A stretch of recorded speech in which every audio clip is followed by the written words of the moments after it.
resources. For example, they expect us to have in our possession before the Senate.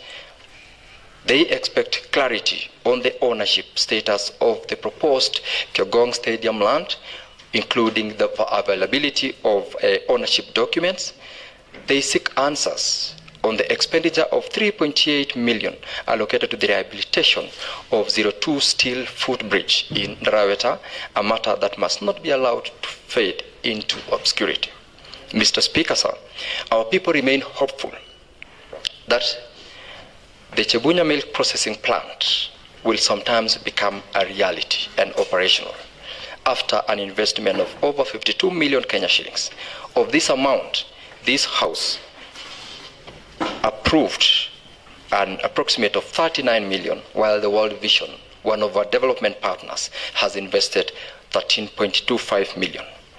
The public are apprehensive yet expectant that they will finally enjoy a mud-free Christmas once the Chemobei-Sibayan Road is completed.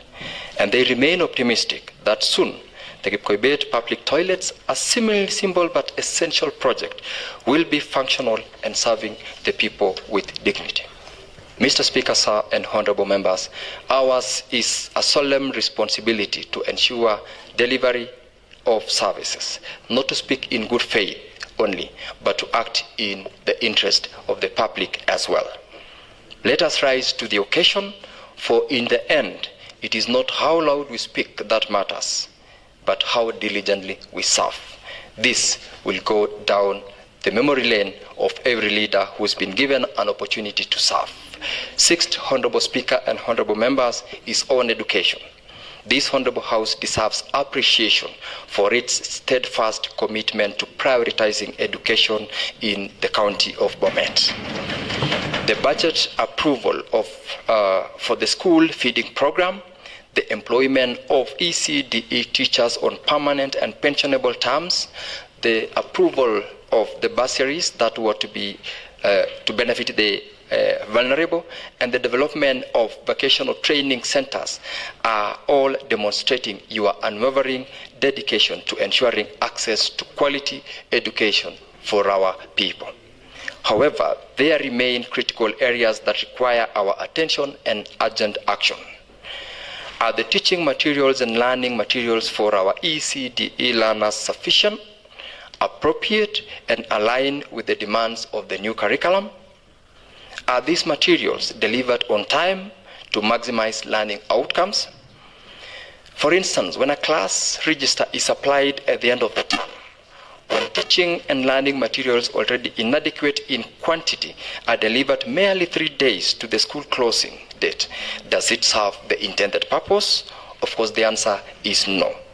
And when milk for the school feeding program, originally planned for delivery twice a week, arrives irregularly and inconsistently, what do we, honorable members, make of it? Does this reflect a system that honors its commitment to our children? Does this portray us as their representatives, as people ready and willing to effectively oversight government and speak boldly for those without a voice? These are not just administrative delays. They are symptoms of deeper systemic negligence. And unless we act decisively, we become complicit by our silence. Let us remind ourselves that oversight is not an option. It is our constitutional duty. And where children's education and well-being are concerned, we cannot, honorable members, afford to blink. Is there a continuous professional development program for our teachers to keep pace with the evolving educational standards? Those are the questions that we should ask ourselves as members, because having approved and appropriated for resources, it is our responsibility to follow through to make sure that we attain the objects of that appropriated fund. On vocational training centers, I raise these questions. Why do you observe different fee structures across our VTCs? Do we have a minimum curriculum that guides all VTCs, or is there a harmonized version? And what are the roles of the boards of members in our VTCs? Lastly, how are the procurement and financial processes handled in these centers? Do they comply with the law? Finally, on ECD centers, I ask the question, what is the current status of all the centers that we have in our counties in the respective wards? Do they meet the standards required to be officially recognized as ECD centers, or they are mere structures? The executive has claimed to have constructed 400 ECD centers or classrooms. Where are they?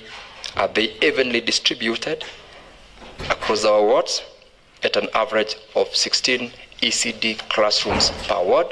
And what are the conditions of those specific ECD centers? For instance, Tegat ECDE. For instance, Chemelet ECDE. Where exactly is Itibet ECDE in Boitao situated? Is it on public land or on private land? Those are the questions that we should ask ourselves as members who we have been given the opportunity to serve for a term.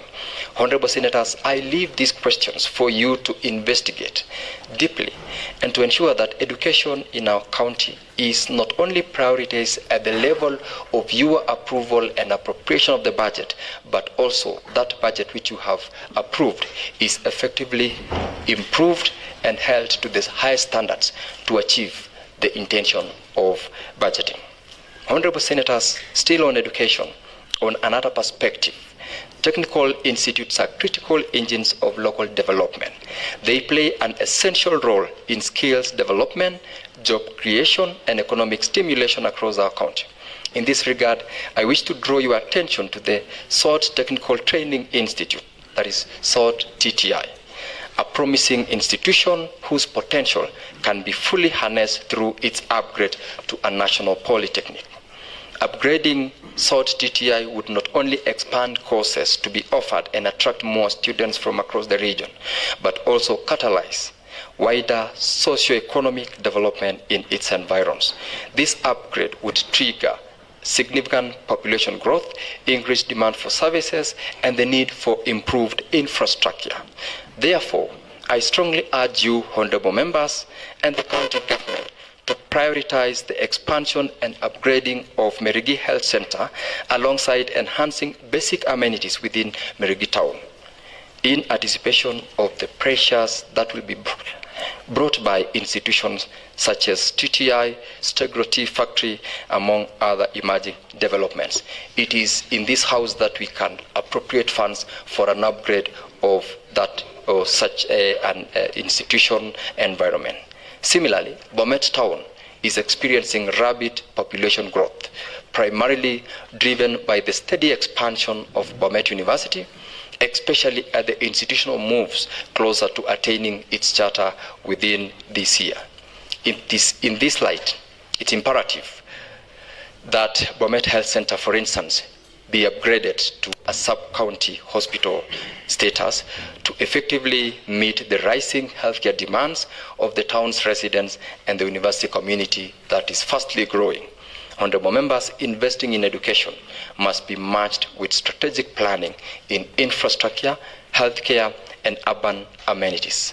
This is the only way to ensure that development is holistic, inclusive, and sustainable.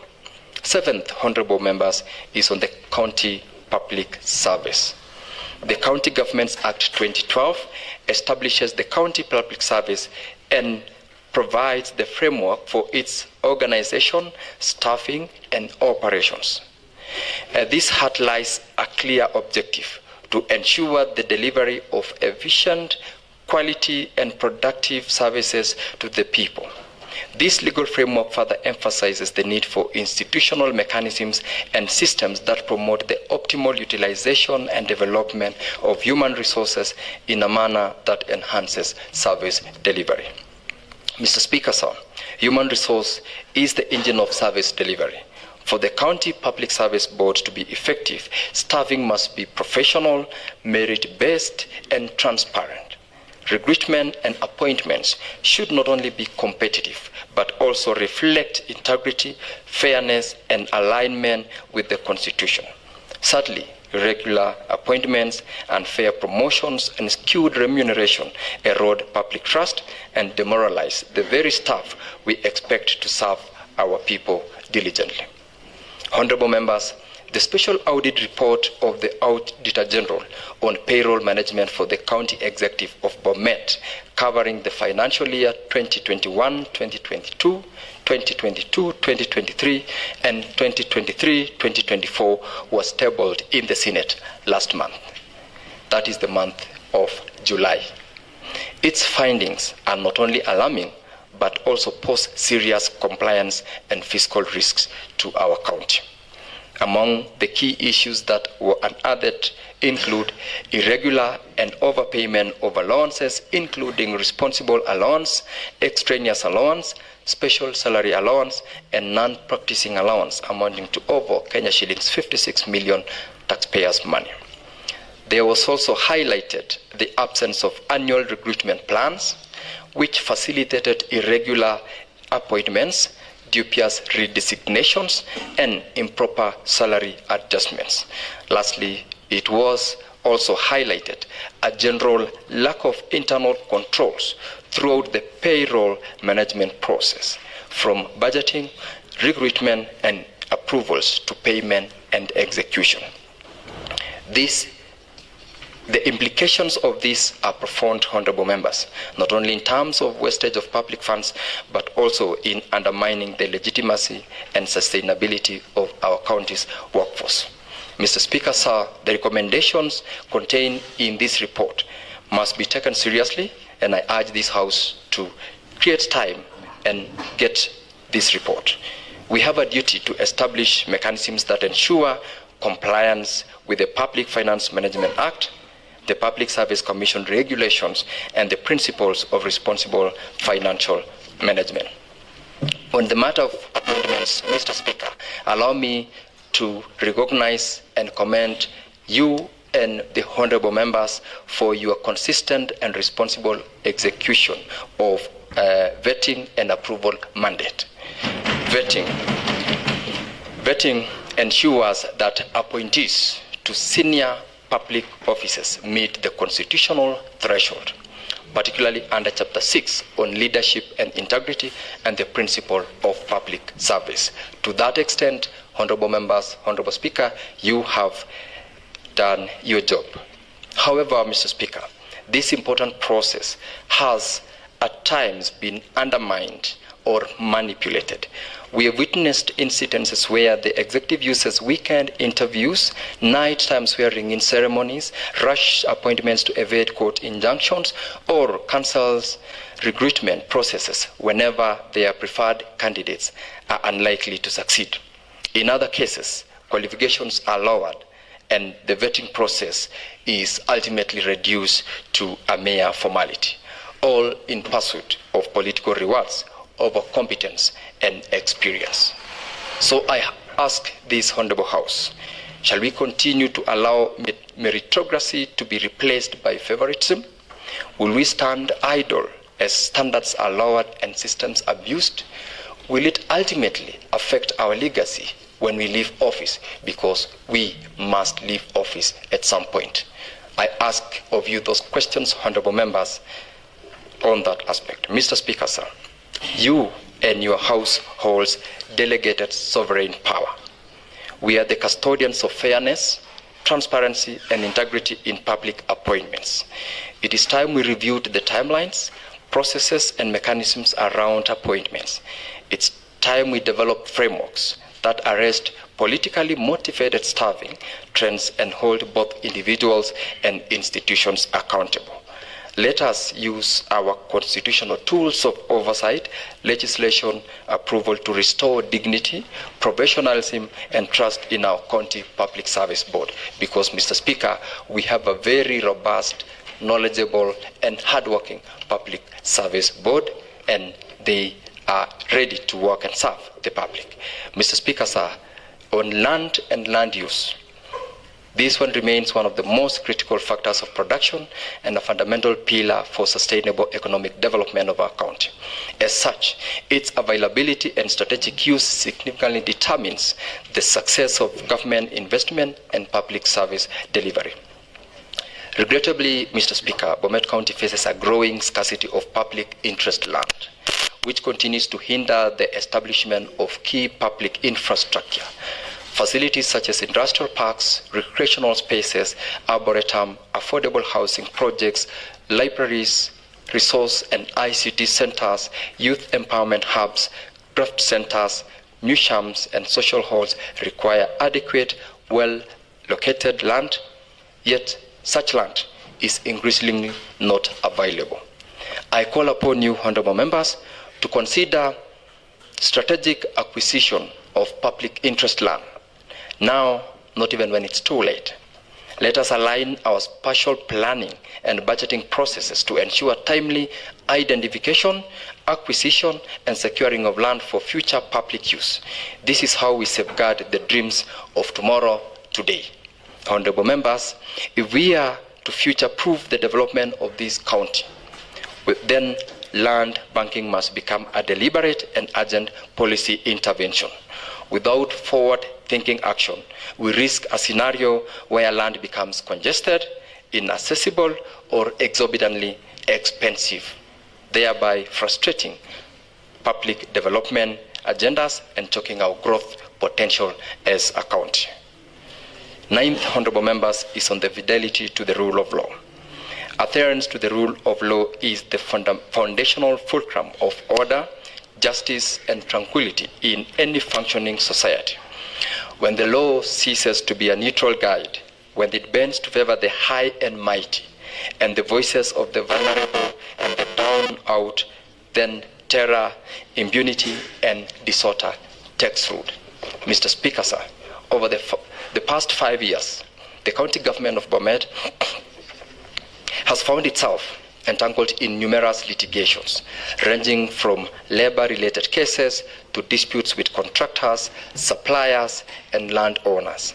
These are not isolated incidents, but symptoms of systemic failure to act within the legal frameworks that govern procurement, employment, land acquisition, and service delivery. This is not just a legal issue, honorable members. It is a governance crisis. Every fine that is paid out, every penalty that is imposed on our county government, and every outsourced legal service paid for with public funds is a development opportunity lost, thus stifling our county's ability to fund core services such as building dispensaries, supplying clean water, improving on our dilapidated roads, or investment in agriculture and education. Honorable members, I raise this matter not to induct, but to provoke collective reflection of the members of this House and the public, and action to be taken. How long shall we watch, for instance, as taxpayers' resources poured into lawsuits and legal fees that could have been avoided through simple adherence to law and procedure? It's important to note that, honorable members, the Office of the Auditor General has consistently flagged the rising cost of fines and has demanded, as incurred by the county government, action. Many of these are actually avoidable. These are not isolated observations for the county of Bomet, but for across the country in most of our counties. But the recurring audit concerns, particularly in our county, have now become a pattern that demands urgent corrective action. It's time, honorable members, that we move beyond reading audit reports and begin to act decisively on them. Public money must not continue to be used to clean up administrative carelessness or non-compliance with the law. Mr. Speaker, sir, the 10th area I wanted to speak to is on people's participation in governance in our county. Recognizing the constitutional right of our people to manage their own affairs, full implementation of Bomet County Public Participation Act 2019 must be treated as a priority. This assembly has a central role to play in ensuring that this law is not just a document on paper, but a living, breathing framework that anchors inclusive and meaningful engagement with our people. Honorable members, we must go beyond token consultations. Capacity building initiatives targeted especially at the grassroots are essential to enable the public to engage constructively in the planning, budgeting and oversight processes. Public participation must be institutionalized, resourced, and continuously nurtured so that every citizen resident of Bomet, not just the loudest voices, has a genuine say in shaping the priorities and direction of this county. Honorable members, Bomet County Public Participation Act 2019 clearly stipulates that the department responsible shall prepare quarterly and annual reports on the status and effectiveness of public participation. Has this been done as required by law? I pose that question to the honorable members of this House. Furthermore, the appointment of a public participation council and an advisory committee is not an optional under that law that was passed by this House in the year 2019. Has this House, for example, received any confirmation that these bodies have been constituted and funded to operationalize? Honorable members, we must ask ourselves those questions, and further, whether we are genuinely fair and transparent in the way we conduct public participation as a county executive. Do we provide public with adequate notice, relevant documents, and sufficient time for them to digest the information and give meaningful input, especially on planning and budgeting on development programs that this House is called sometimes to approve? Let's not allow public participation to become a mere formality or a checkbox exercise. As Justice Mubingugi rightly ruled, public participation is not a cosmetic exercise. It must be real, inclusive, and impactful. By real, we mean that public participation must be anchored on regular auditing and reporting. It must not be a symbolic exercise, but one that is evidence-based, with clear documentation of what was proposed, what was taken into account, and what action followed. This assembly should insist on these quarterly and annual reports as required by law to track the progress and effectiveness of participatory processes in governance. By impactful, we refer to the importance of stakeholder engagement that leads to tangible outcomes. Public input must not end at the consultation level. It must be acknowledged, responded to, reflected in the county decisions and policies, and a robust feedback mechanism is necessary to close on the loop so that citizens know how their voices have influenced the decisions made. I highlight that because we have a law that this House has passed. And lastly, by inclusiveness, we are required to emphasize the need to involve marginalized, minority, and represented groups in all public participation forums, including women, youth, and the persons with disabilities, whose voices are often drawn out in the elite spaces. Participation must reflect the full demographic of our county, not just the well-connected or well-informed. I'm encouraged, honorable members, that the Senate, through its report on sessional paper number 3 of 2023, has set in motion development of a comprehensive legal framework on public participation to standardize and guide engagement across all counties.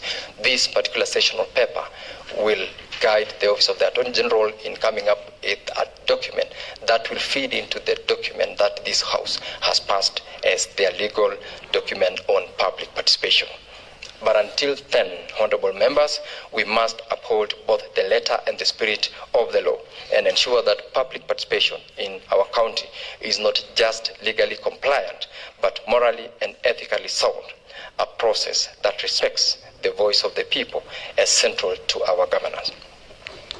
Honorable members, we seem to have all that is required of our prosperity as a county. But what is holding us back? I ask this question because we seem to have all that is required of us. What is holding us back? Members, in my view, corruption is holding us back. Corruption is a venomous serpent, and unfortunately, one that has found its way into the veins of devolved governance. As we celebrate the gains of devolution, we must also be bold enough to confront its shadows. Corruption is one such shadow, and if left unchecked, it will poison the very promise our county government service to the people promised. His Excellency the President of the Republic of Kenya, Dr. William Samoei Ruto, has consistently reiterated that it shall not be business as usual. We must be resolute in our fight against corruption. Corruption-related malpractices have quietly but devastatingly crept into the core of our county departments and institutions. The impact, honorable members, is real. The consequences are dire. Take, for instance, the case of Bomet, a once promising public utility, now declared no longer a going concern by the Auditor General, burdened by staggering debt of over Kenya shillings 200 million. Even more alarming is the report that 69.7% of the water produced by Bomet cannot be accounted for. That is more than double the allowable non-revenue water loss of 25% set by the Water Services Regulatory Board, WASREB. This represents inefficiency and unforgivable negligence, if not outright theft. Mr. Speaker, sir, as we echo the President's famous Mambo ni Matatu declaration, let us remember that the corrupt only understands firm language backed by enforceable action. Let this House stand firm on integrity, stand for an accountability, and protect the resources we have in this country. Honorable members, in our collective pursuit of ethical and accountable governance, allow me to bring to your attention a significant legislative milestone. On 19th of August 2025, His Excellency the President ascended to the Conflict of Interest Act, marking a critical step towards deepening integrity in public service. This new law will repeal, or rather this new law which repeals the Public Officers Ethics Act, aims at ensuring that public servants focus squarely on service delivery. It provides a firm legal framework to prevent the misuse of office for personal gain. No public officer should take advantage of their position or influence to benefit themselves, their relatives, their associates, or their friends. The Act, honorable members, prohibits public officers from offering preferential treatment, whether in procurement, appointments, or access to government resources. It discourages public officers from engaging in other gainful employment or business activities that may conflict with their official duties. It seeks to curb the abuse of power and the misuse of misappropriation of public resources. It seeks to strengthen the reporting mechanisms for corruption and unethical conduct, placing the Ethics and Anti-Corruption Commission, EACC, at the center of supervision, enforcement, and oversight. Honorable members, this law is not merely punitive, it is preventive. It seeks to foster a culture of integrity, transparency, and professionalism in public service. It is now incumbent upon this House to champion compliance through legislation, oversight, and accountability mechanisms so that the people of Bomet receive honest, efficient, and ethical service delivery.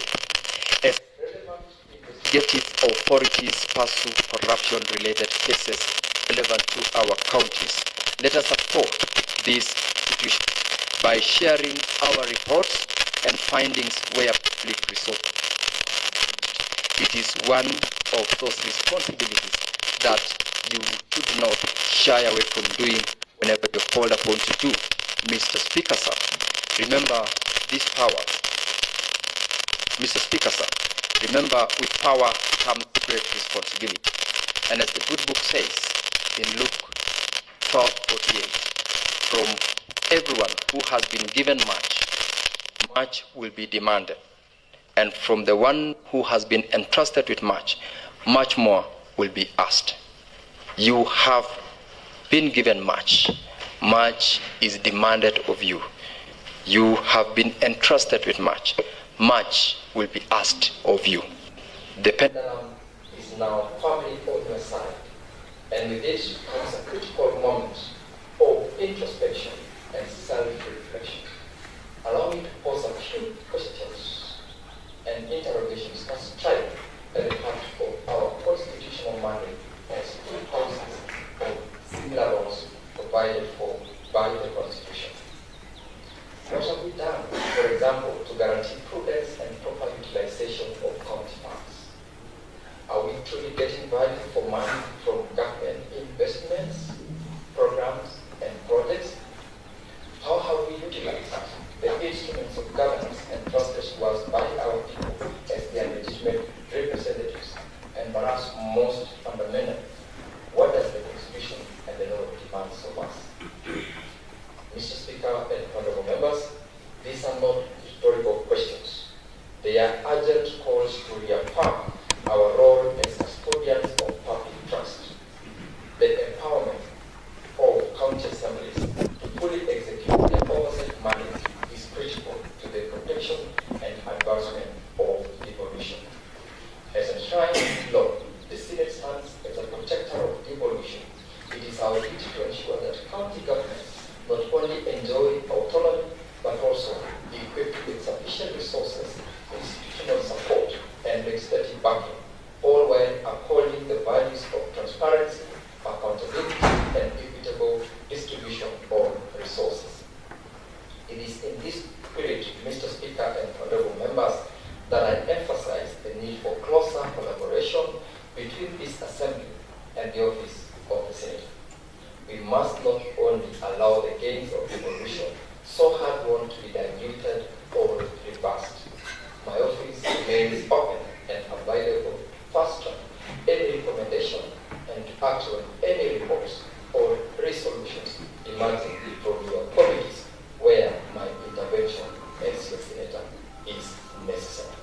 This assembly holds a pivotal role and position in safeguarding county assets and ensuring that they are managed responsibly without room for misuse or abuse by unscrupulous entities or individuals.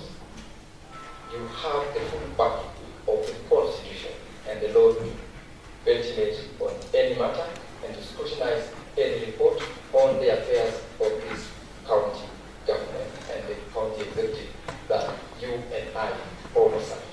Honorable Senators, honorable members, our responsibilities go beyond passing budgets. We are called for to monitor progress, to evaluate implementation, and to hold duty bearers accountable for how public resources are spent. While we support the executive in approving sound policies and development plans, our role in safeguarding fiscal responsibility and governance ethics remain non-negotiable.